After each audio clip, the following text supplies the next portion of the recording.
It's a little, Let's that's see. way better. Yeah. Oh, okay. Let's sit right here. Perfect. Oh, my chair. My chair about to run away. Okay, I'm back. All right. So what's up, man? Thanks for taking the time to do this. It's so great to finally chat with you in person, like You in too. video, in face to face. Yeah. So you're in Houston, Texas. Um, Midtown Motor Trends, Advanced Film Solutions are both your shops. Auto Um, films specialist. Autofilm Specialist. I don't know where my Yeah, yeah. mind is. Autofilm Specialist. And Autofilm Specialist is the possibly the biggest shop in the world as far as like paint protection and window film goes. I really feel confident in that statement. Is that right? Probably. We probably got a lot of square footage, but not the biggest shop. Not I necessarily mean, like I would. biggest money wise, but like the biggest Yeah, yeah, physically. yeah, yeah. It's Texas, It's a very so impressive, beautiful shop from what I've seen. yeah, yeah. Can you? How long did you? How long ago did you start Midtown Motor Trends?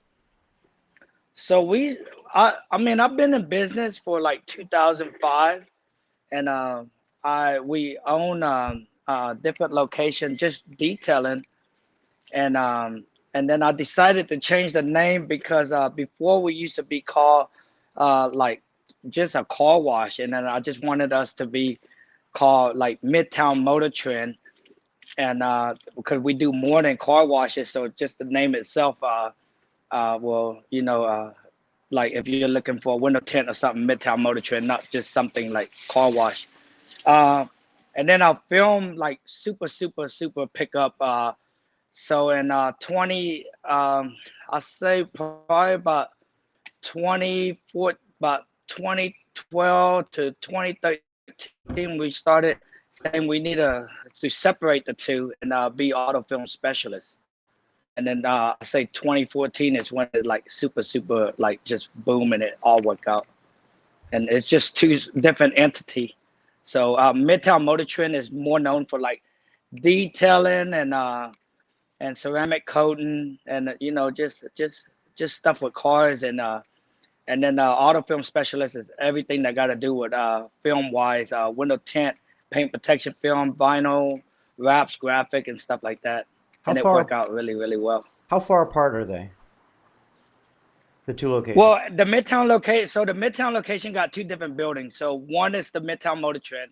The building I'm sitting at right now is auto film specialist, which we built from scratch. And then the North location is just auto film specialist. Okay. And how do you manage being in multiple places at once? Like, do you typically see every store in a day, or like once a week, or how does that work? Most of the time, I go visit every store. I'm always having to do something. I did it today. I mean, there's days where I only stay at one place, but usually, I mean, I can't sit still, so I'll go visit. Just snoop around. If the guys catch like just today, I came in this morning. The guys was doing a Model Y sunroof, and I jump in just to help them do it Mhm. at the Midtown location. Then I went up north. I had to go pick up something. I caught him doing a Bentley. I jump in to help do a Bentley hood. Uh, then then we had offsite. We had two courthouses, and I went over there and just organizing it and just help out. I mean, that's just how I am. I'm always hands on, and I like to see everybody. Just to help out. And plus, I got something to do at each places, Yeah, I mean, it errands and literally stuff. put a smile on your face when you started talking about all the work. Like Oh you're yeah, grinning like at it. So obviously yeah, you enjoy it. yeah. I do. Now you also make tools. So like this isn't all you do. When you say you can't sit still, like you make some really well made and innovative tool solutions. Yeah, that took a long time, but we did.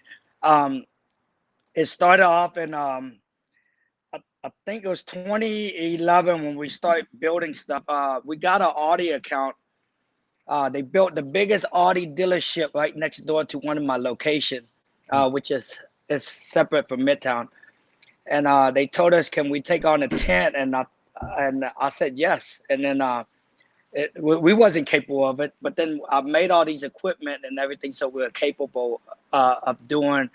I think we were doing like probably about, I say 30 something to $40,000 a month in tent just for that dealership, and that was a lot of work.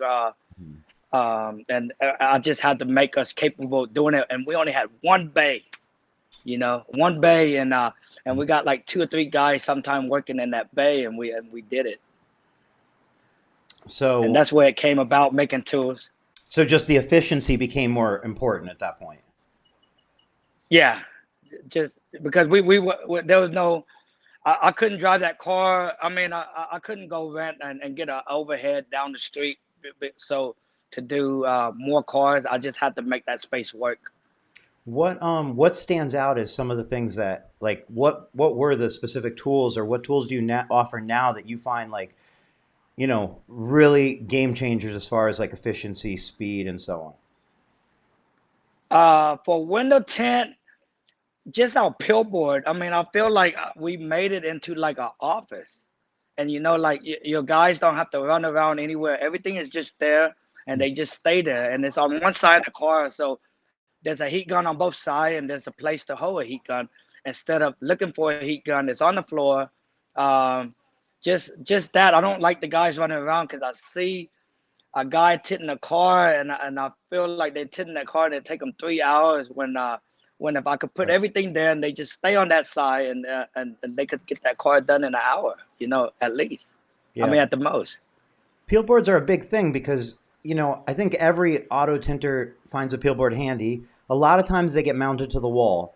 And like right away, you're talking about you have to go to that wall. So it like limits, Yeah, it's more movement, but it also limits kind of, sometimes configuration changes. The way you set it up day one isn't what works best eventually, or you have to move things in different places and so on. And the other thing about it is when you put that on the wall, typically the next thing you find out is you need some sort of like gutter system or drainage because all the water is just accumulating on your wall and on the floor below the wall and so on. So like it feels like to me like that's the normal step, glass on wall. Then you're like, I need something better, and then maybe you build it out of wood, and then eventually you're like, all right, this is what I need, which is your peel board. Because I don't think there's like you said, you mount the tank to it, you mount your heat gun, you have the hoses ran, everything. You can even put a film handler on top, right? yeah, Pull your film yeah, down. I mean, you can cut it right there. Like, yeah, I mean, time is the only thing we're truly limited by, right? yeah. I mean, I mean, so I mean, I love it. I mean, the guys, I don't think they can work without it. not They're once so you used have to it. it. I mean, even if Yeah, yeah, even if they leave to another shop, they'll be like, "What the hell?" Because I tell them, because they never been tinters. These 3 guys that we started, they don't know anything about tint. They don't know about any other tint shop, how they do it, and everything else. I say, guys, I mean, this is like you're if you leave. I mean, just say you go work somewhere else, you'll never have it like this. I mean, guys are not thinking like this. They're not providing stuff like that. They'll just be like, peel off the car, or right. use that plastic board that's right next to you, and that's what I see, and I see that a lot. And then and then when you start doing that kind of stuff, it just causes people to be unorganized. And when you start that, I don't know, I just don't see a client coming into your shop and wanting to give you money when they see cluster like that. You got to be organized. Yeah. So you mentioned your three tinters are new to not like new, but like they didn't have previous experience. They learned at your shop, right? Is that Yeah, how you typically like to hire? Like hire brand new and train, or does it kind of go both ways depending on who? Or we we started that in I say a little after 2014. Um, and man, it's been a game changer. Before that, I used to hire guys, and then like we used to sit there and tell them what to do, what not to do, and it was just like endless. And then I just had a lot of issue, um, and now we just don't have any issue. Like we don't have any issue with the guys. I mean, they work really hard. Um, and they're not from this industry. I mean, these are hardworking guys. I mean, one of them was getting paid like $350 just for training. I paid him $500 for the first 3 months, and then after that he can make whatever he want to make. His salary is anywhere from $800 to $1,000, and then commission based. So I mean, it's a game, it's a life changer, and everybody else is doing something different. They want to go hire that window tinter. He's expecting top dollar, but Right. he's Right. gonna bring you like some Right. issue, and that's the yeah. Right. I heard something a couple days ago about how like really what it's about is like trying to identify in people, like try to identify people that have a lot of hidden potential, have a lot of potential to unlock, because the ones that are already aware of their potential, like they know what they're capable of, they have high demands, like you said, and they maybe have a lot to lose because they have other things going on. But there's people that have that same capability, but they're not really aware of it, and those people, can fit into an opportunity in such a better way and take advantage of the opportunity, and it Yeah, really works for them. So yeah. how do when you bring somebody on, how do they typically train? Is it just like put them in with your group of other staff and they just pick up, or is there a specific training program you have put out in place? Well, I mean, I didn't know this back then, but when we was started off just with the detail department, I was training. So the three guys that are tenor, I actually train them personally myself, and I put my all into them just by seeing how they work. And if I'm just not gonna train anybody, and the first few days I see that like they want to learn more and more, and then it progressed to a week because there's guys that didn't make it. I mean, they only made it for like I say 3 5 days. I mean, it's like I at least give you like probably 3 5 days before I say, you know what, this not gonna work out for you. uh, and but then the guys that do make it, then I'll put my all into them. I'll come in early in the morning, work with them. I'll work with them really late. And then these are the guys that stay late, like after work, just want to learn more. And for them to do that, I'm gonna put more into them to make sure they learn it. Yeah. So how many people work for you in total? Do you have kind of an almost number, like a about number? I man, we shoot with the detailing, the sign, the graphic operation, everything. It's like probably over 20. Okay. Uh, I mean, but I know everybody. I actually do. I just have to count everybody Right. because Right. I do Right. that every time I'm buying lunch. I still have to count like almost every day, like how many guys are here, and let's buy this many people lunch because we move around a lot. Like you got guys from this location now go over there to help out. Guys from over there. I mean, we just move around because we work as a team. So just I mean, one place is real busy, then we all you'll see more of us at one place, and sometimes you see less of us at another place. It just all depend on the workload that week, that day. And if, in your opinion, like if you could snap your fingers, would you ideally, if you could like snap your fingers and adjust real estate, would you put everything in one spot? Or do you really find a benefit to being in those two different areas because you're able to capture different markets and so on?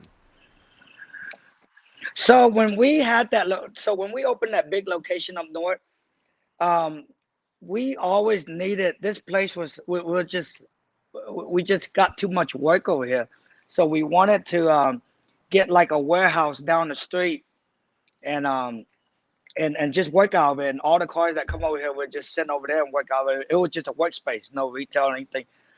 And then we thought about it. We're like, let's let's open another location. We're always gonna send work from over here because we still we send a lot of work from here.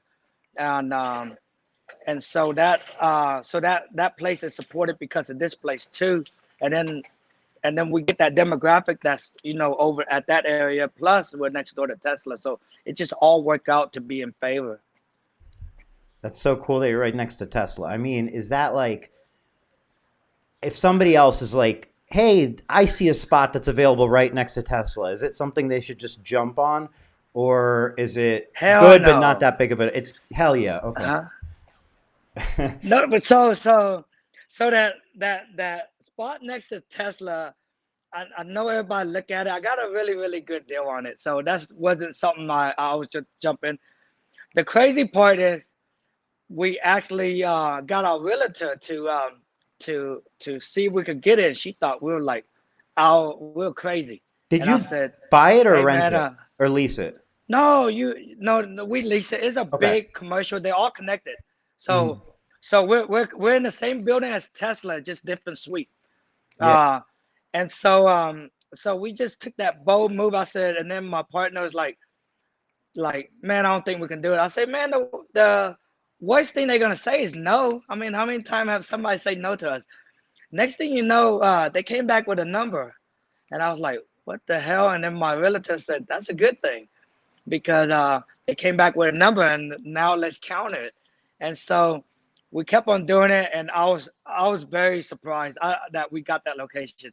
After getting it and signing it, now I was scared because Right. it's expensive. Uh, and then we just did our numbers, and we brought enough business from just this Midtown location to pay the bill at least, and then everything else is extra. So if somebody wanted to be next to Tesla, I mean, you kind of have to have a game plan.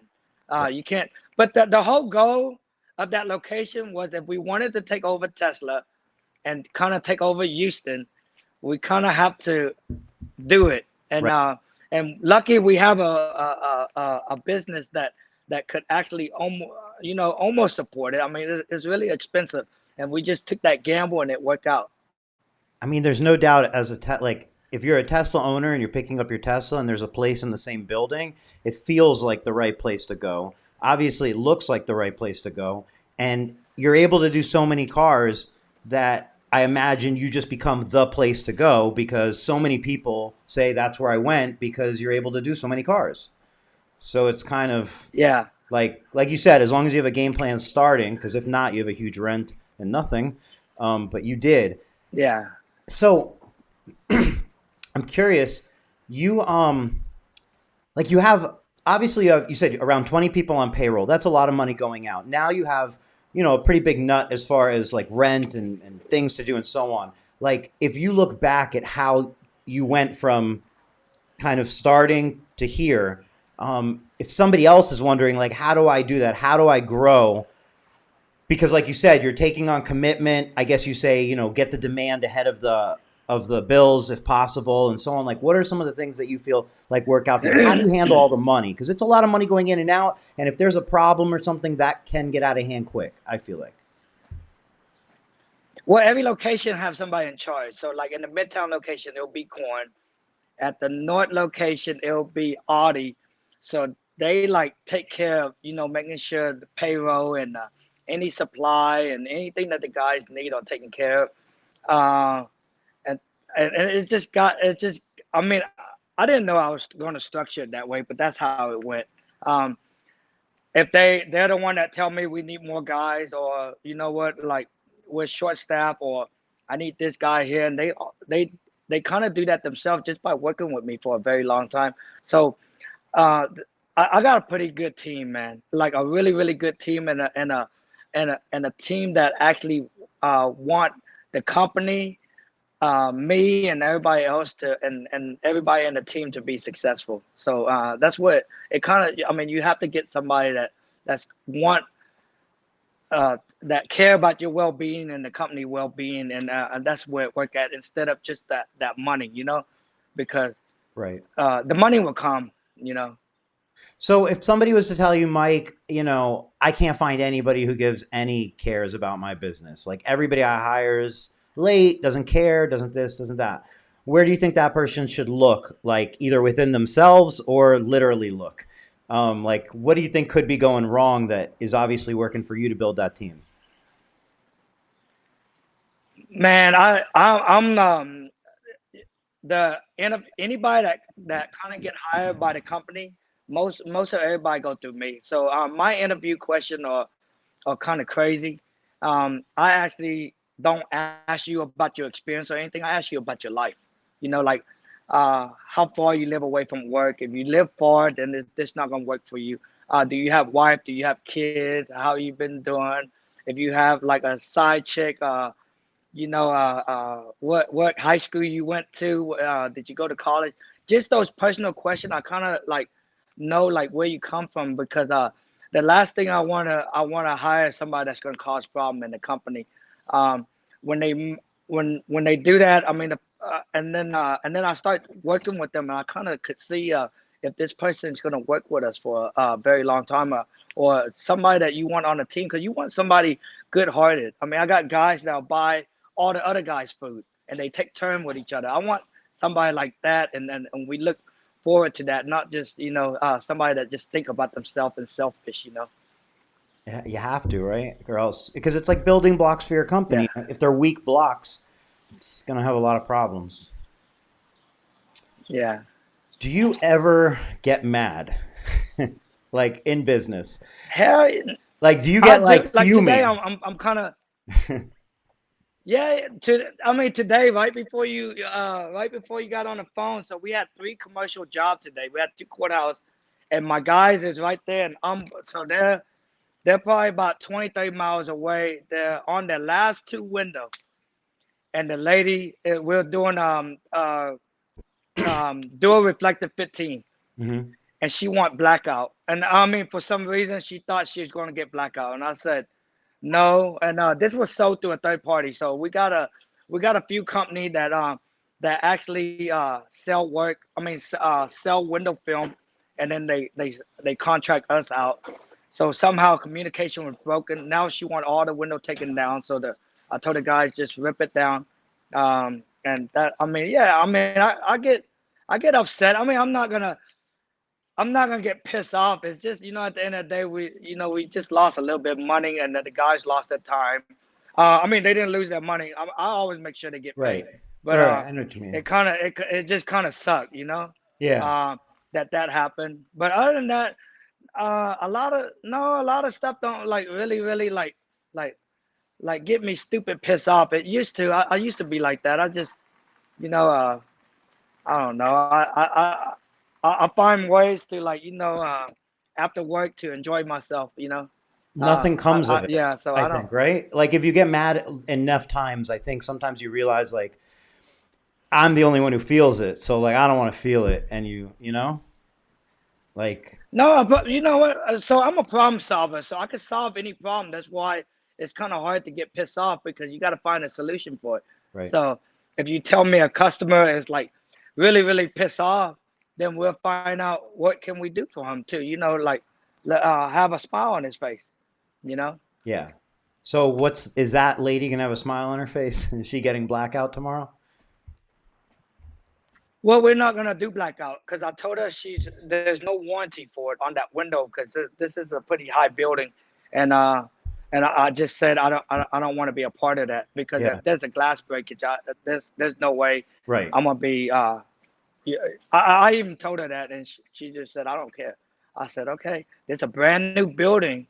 You're looking at like, I don't know, if you got to replace all that glass, you're looking at probably 15, $20,000. I don't want to be liable for it. How So many square go ahead feet? and walk away from that job. How many square feet was the job? 300 something. It was like a little over 300 something. Okay. And it was dual reflector, so it didn't cost much. Mm. And then I mean the labor that I'm paying the guys is more expensive than the film itself. So that's just it's just what it is. It's rare that it happened to me, but it's Yeah. a good thing, because the guy that actually that sub us out is actually gonna be better prepared next time when he handle his next customer. You know, and Sure. then Right. I mean, we all took a loss together, so I don't blame him either. It was just a miscommunication somewhere, somehow. Uh, this would be good, because we get to sit down and talk, and he needs to be a little bit more educated so he can educate his client, so we don't have this issue in the future. So just to throw out like something that I find kind of works in the past is like, and ultimately like how your customer is. Sometimes customers are like absolutely not, but like if you ever think the customer's wrong, like that's actually what they need. They just don't realize it right now. I found that a good strategy is just telling them, why don't we just leave it? That way you can see it tomorrow. You can think about it. And if we need to come remove it, we'll still come remove it. But a lot of times that hothead of expectation to now changes a day later when they realize, oh, that's actually the right solution for this glass. I can't do blackout. No one will do it. There are repercussions. You know what I mean? Like, because I have a feeling they're going to end up calling you Yeah. back and asking you to put the film back on, frankly. I have that feeling, because what I, else are they going to put on there? if I was there, I could gauge it more. But Right. I wasn't. I'm not there, and it went to another person, and he say take it off. Um, You got to do right. if I would. I would do it if I was there. I might would have done that, but then it's easier to take it off now than it is tomorrow. Because For tomorrow sure. it's gonna be harder. For sure. So No, that's for sure. I mean, it's yeah, just whenever it seems, when if you know the customer's wrong, those sometimes, but yeah, you mentioned, part of your blow off stress is enjoy yourself after work. From your Facebook post, that involves eating at very, very, very great restaurants. Is that like one of your favorite yeah, pastimes? Food?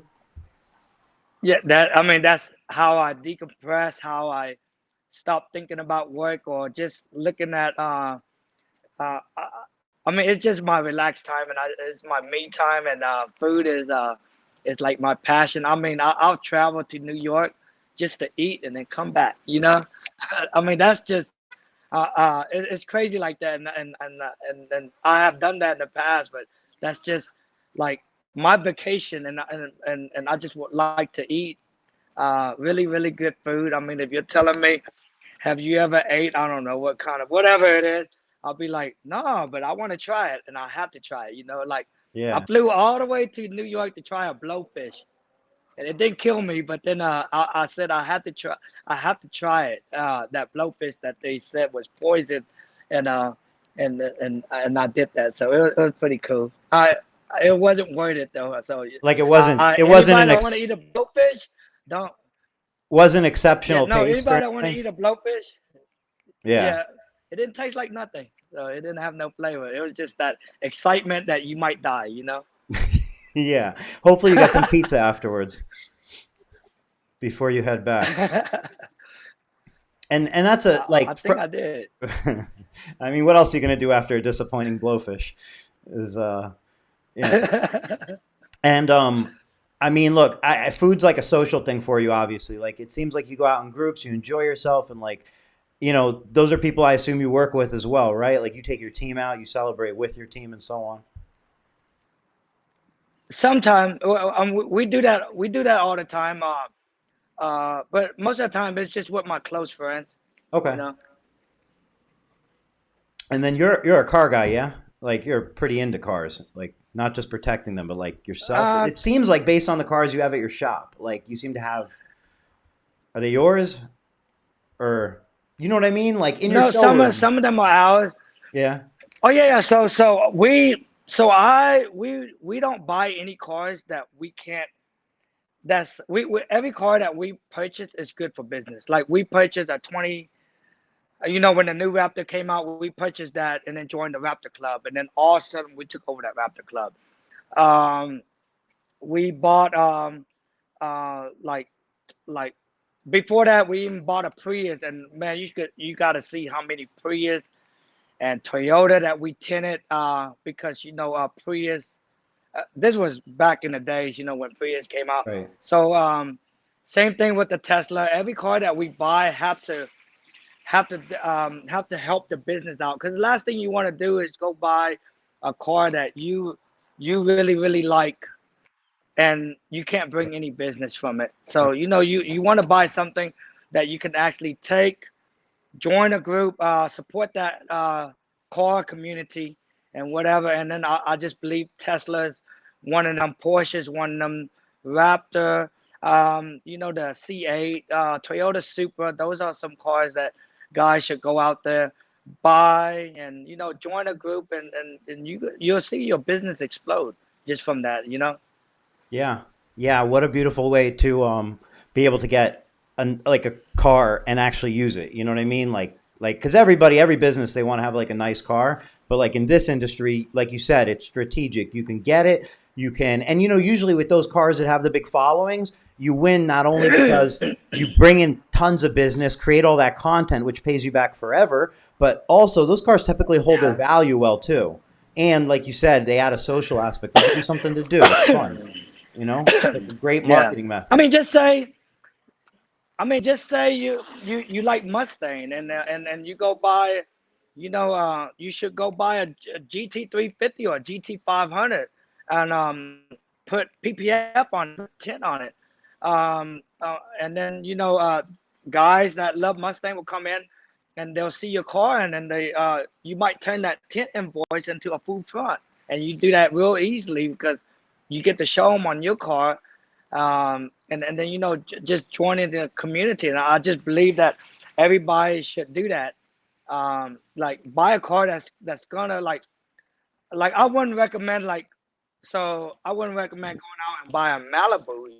I mean you're just not gonna go very far with it. I mean, Right. I'm not saying the Malibu is a bad car, but No, I know what it you're just saying. won't be a smart. Yeah, There's not yeah. that many You like come over here, loyal Penelope. Malibu owners. Huh? Yeah, yeah. Yeah. That will go, yeah, that will go out and put PP up on their car. Ceramic window tint. I mean, those most of the guys that drive that car just want just a dye film and stuff like that. So Right. Right. you want somebody that so guys buy a car and think about that car that you're gonna buy next. Not just buy a car because you like it. Think of something that you that will bring you more money. Yeah. And if your car payment normally, hypothetically, would be $500, but you go for a C8 Corvette because it's going to bring you, more money, and that car payment's $1,500, that's $1,000 marketing expense. It's $1,000 marketing expense. That's one full PPF job. That's two tint jobs. That's what it is. So it's like, you don't have to feel like be cheap about it or be like, oh, I can't do it. It's like that's not a bad marketing expense. $1,000, like not at all. You know. Yeah. It's not. Plus, I mean, you need a car to drive it. Exactly. Exactly. And like cars like that too, not only what you can do with social media and when you go to events, but like frankly, you'll be at gas stations, you'll be at supermarket, you'll be anywhere. People, if you have a Tesla, you're at a Tesla charger. Who's coming with you? It's other Tesla Yeah. owners. So, yeah. Yeah. Um, what's on the horizon for you? Like other than winning the tint battles, like as far as business goes, like more locations, more tool sales. What do you have in your arsenal? So, man, I'm kind of yeah. No, I'm kind of I'm I got something like really really amazing that's gonna come out in a few weeks. So we did a PPF intro to advanced course. It's an online course. It's gonna be real. It's gonna make a lot of guys successful. Guys in the window tint industry, detailing industry, if they're wanting to get into PPF, and this online course is gonna teach you intro to advanced. So you're never gonna see somebody do that. Not only that, it's teach. I'm the one that's teaching it. It's also gonna teach you business and marketing skill from my business partner. That's really really good. There is some stuff that we hold real secret. This I mean there's guys that ask us how we get our business. That's something. I mean I'll tell guys, but that we do have this little magic secret and it's in that course, and that's something I don't like give away. um, and it's in that course teach you how to if you never set up a business before, you can learn that in that course. So that is about to launch, and we're gonna launch in the United States first, and then we're gonna take it worldwide. What's gonna be pretty cool with that course is we're gonna be adding, so say you got a C8 Corvette, you can watch a video on there how we do a C8 Corvette, how we tack it down, tack point, how we do that hood, how we do that fender, how we do that bumper. You're never gonna see that. All you see is guys on probably uh, on I don't know YouTube, and they won't describe how they did that car. You might see them PPF that car, but you're gonna learn like where you tag, what method or technique you should use, what tool you should use to do that car and to do it efficiently. I mean, you get to see that car done in what 2 hours, uh, Is it going to be and something and where and like and somebody pay, nobody's gonna teach you that. is it going to be something where somebody like signs up and they pay monthly, but they continue to have access to new videos that you put out, or is it like a one-time course?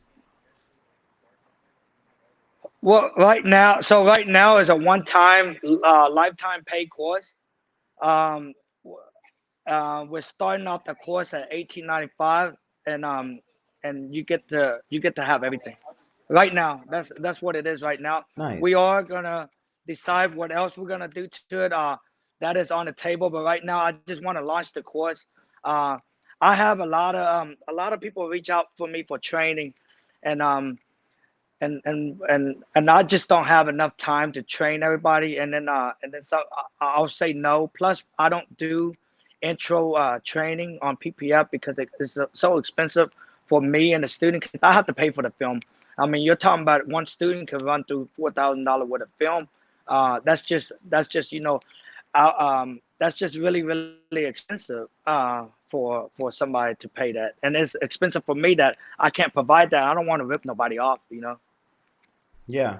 That's if somebody wants to get this course, I know it's not out yet, but like where would they look in a couple of weeks? Where can they how will they know? Are you going to post it on certain places? Oh yeah, so I'm gonna post it right when we launch it. I'm gonna post it, and we're giving out so you get a kit with that too. It's gonna be pretty special. I'm gonna let them write it up. I'm not too good at typing, so and then on the marketing side, they're taking care of that. What they're gonna provide with that. So uh, we're gonna post it to the group, and then and like just everywhere. All right. And there's also a link in the description of this video, so if anybody wants to friend Mike on Facebook, link to his page and all the websites are there as well. Um, you recently posted that you were testing out, or like you had been using 3M ceramic coating, yeah?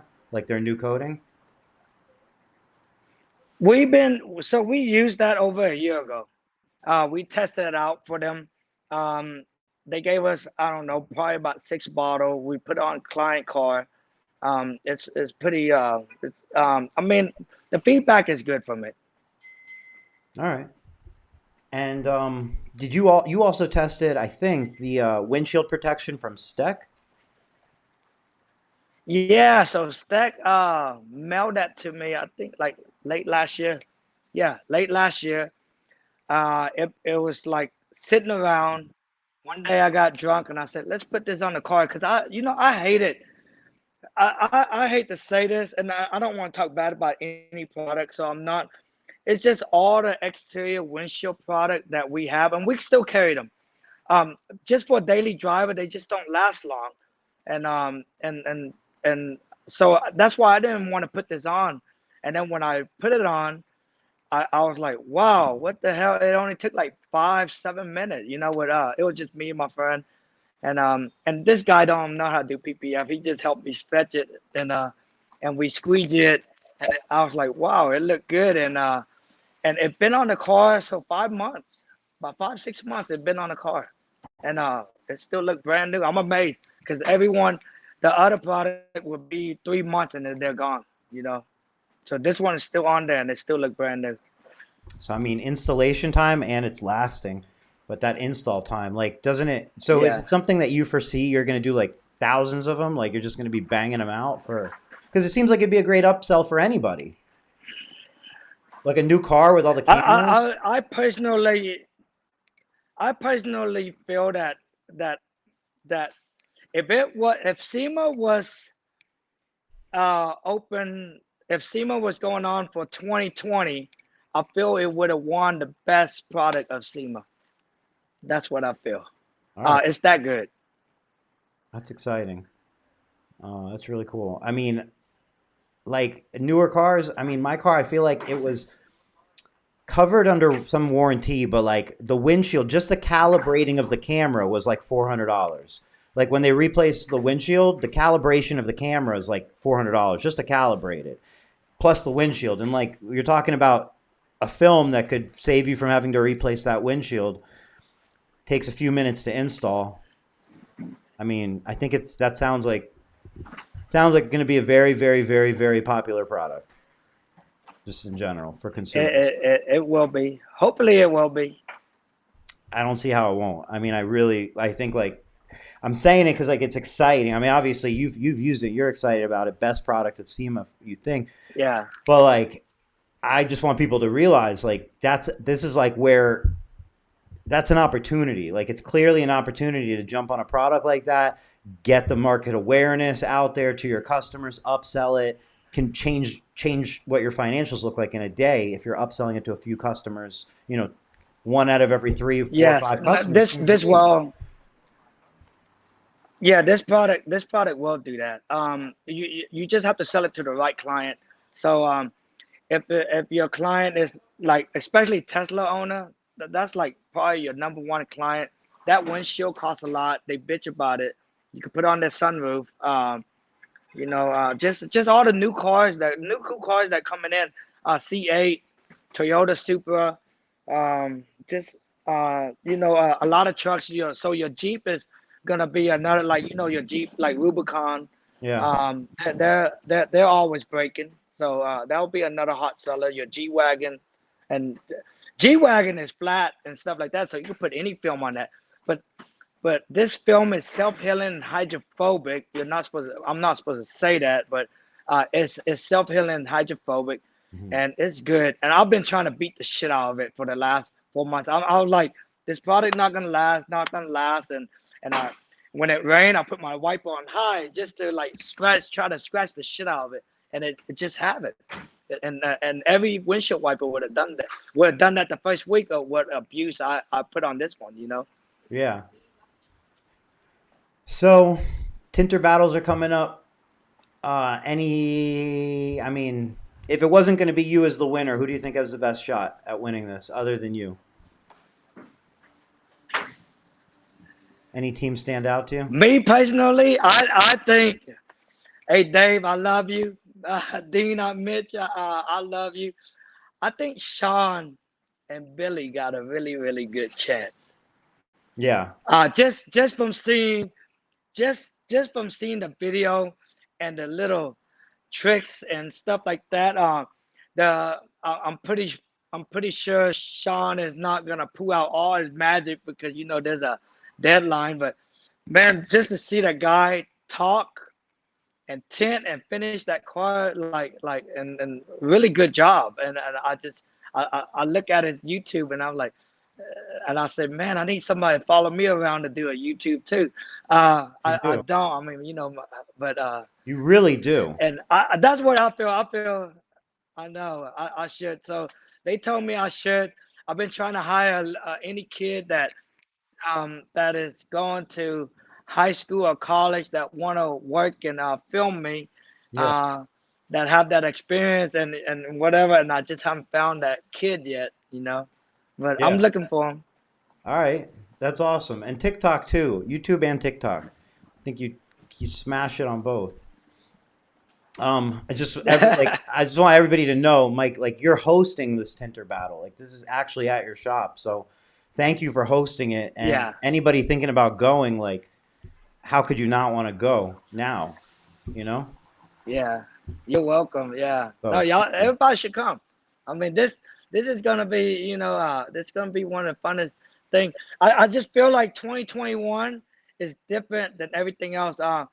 It's the unity of tenors, because this is all about meeting that guy, that guy. It was never about meeting that brand, that manufacturer. It's all about meeting that guy. Hey, I wanna see that guy tint.